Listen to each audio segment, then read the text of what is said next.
Halo teman-teman, perkenalkan nama saya Angga Triza. Saya dari Fakultas Ilmu Kesehatan dari program studi S1 Keperawatan NIM 1733063. Nah, di sini saya akan menjelaskan tentang konsep keperawatan kritis. Nah, kita langsung saja masuk ke pembahasan materi konsep keperawatan kritis yang dimulai dari definisi keperawatan kritis itu sendiri. Nah, keperawatan kritis adalah suatu keahlian khusus dalam keperawatan yang menangani secara khusus tanggapan dari manusia terhadap masalah yang mengancam jiwa. Nah, proses keperawatan keperawatan kritis itu adalah proses keperawatan yang memberikan suatu pendekatan yang sistematis di mana keperawatan kritis dapat memahami pasiennya dengan tepat. Seorang perawat kritis adalah seseorang yang profesional dan bertanggung jawab untuk menjamin pasien yang kritis dan akut beserta keluarganya untuk mendapatkan pelayanan keperawatan yang optimal. Nah, itu adalah definisi dari keperawatan kritis itu tersendiri. Nah, sekarang kita masuk ke peran dan fungsi perawat kritisnya. Nah, langsung saja kita langsung ke materi. Perawatan kritis adalah perawat profesional yang berlisensi dan bertanggung jawab untuk memastikan pasien akut atau kritis atau keluarga mereka untuk mendapat perawatan yang optimal. Nah, peran perawat kritis dalam perkembangan memiliki lingkup yang sangat spesifik dalam pemberian asuhan keperawatan kritis, sedangkan fungsi perawat pada unit keperawatan kritis dapat berupa sebagai manajer ruangan, perawat edukator, pemberi asuhan keperawatan kritis, advokasi pada pasien, dan juga advokasi kepada keluarga. Nah, dalam video ini juga saya akan membahas tentang evidence-based nursing-nya dalam keperawatan kritis. Nah, evidence-based nursing dapat didefinisikan sebagai sintesis dalam penggunaan atau temuan ilmiah atau hasil dari penelitian dari suatu penelitian atau randomized control trial.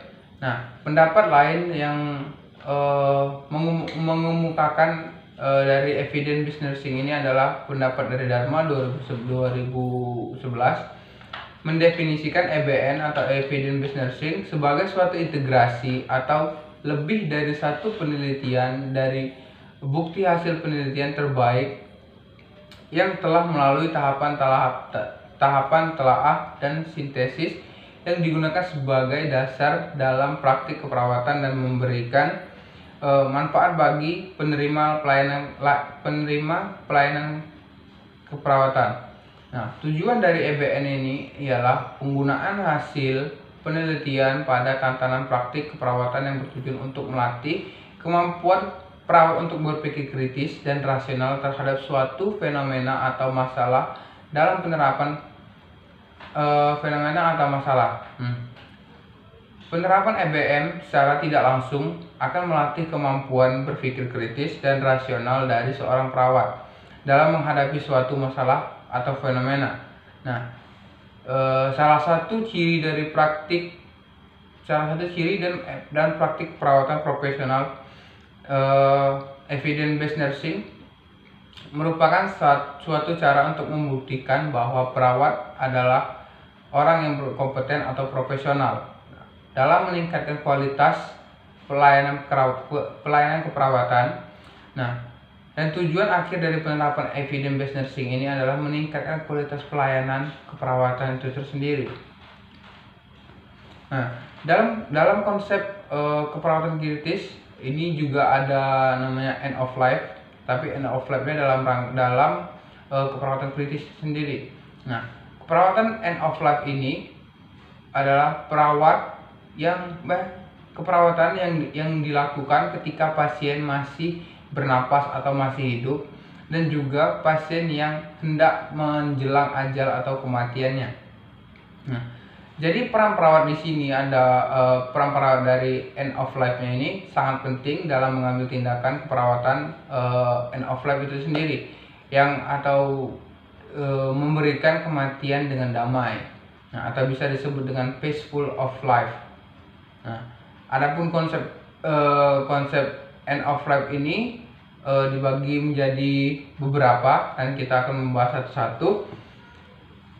Yang pertama adalah tidak mengalami nyeri, atau dalam istilah end of life itu terbebas dari penderitaan apapun, atau bisa dikatakan distress merupakan suatu bagian dari berbagai pengalaman utama dari end of life. Nah, dari end of life itu tidak lagi mengatakan nyeri pasien tersebut, tidak lagi atau terbebas dari nyeri tersebut. Dan juga end of life dalam keperawatan ini tidak jauh beda dengan teori-teori end of life lainnya, yaitu yang merasa bermartabat dan dihargai. Pasien yang berpenyakit terminal harus dihargai dan dinilai sebagai orang atau sebagai manusia seutuhnya. Nah, menjadi damai di mana perasaan kita merasa tenang, tentram, harmonis dan puas dan lepas dari kecemasan. Yang dikatakan keadaan penuh damai yaitu adalah dimensi fisik, psikologis, dan sosio-spiritual. Nah, efek dari kondisi kritis ini bagi pasien dan keluarga ada dua, yaitu psikososial dan serta edukasi dalam keperawatan kritis ini. Adapun efek dari kondisi kritis bagi pasien adalah psikososial. Yang kita bahas yang pertama psikososial. Nah, psikososial ini pasien akan merasakan distres psikososial, mengalami kecemasan yang berlebih terhadap suatu trauma atau stigma masyarakat yang dapat memicu stres yang terlalu berlebihan itu terhadap pasien tersendiri, terutama setelah pasien mengalami atau didiagnosis oleh dokter atau tim medis mengidap penyakit terminal. Nah, di dalam perawatan kritis ini juga kita perlu peran perawat juga harus mengedukasi dan menjelaskan kondisi pasien dengan baik menggunakan komunikasi yang baik, dan juga perlu dilibatkanlah perawat paliatif. Nah, efek kritis yang terjadi bagi keluarga ini di dalam keperawatan kritis ini adalah keluarga akan mengalami distres psikososial. Nah, kita juga perlu mengedukasi keluarga. Pada edukasi ini, rumah sakit akan memberikan fasilitas kepada keluarga, atau tim kesehatan juga akan memberikan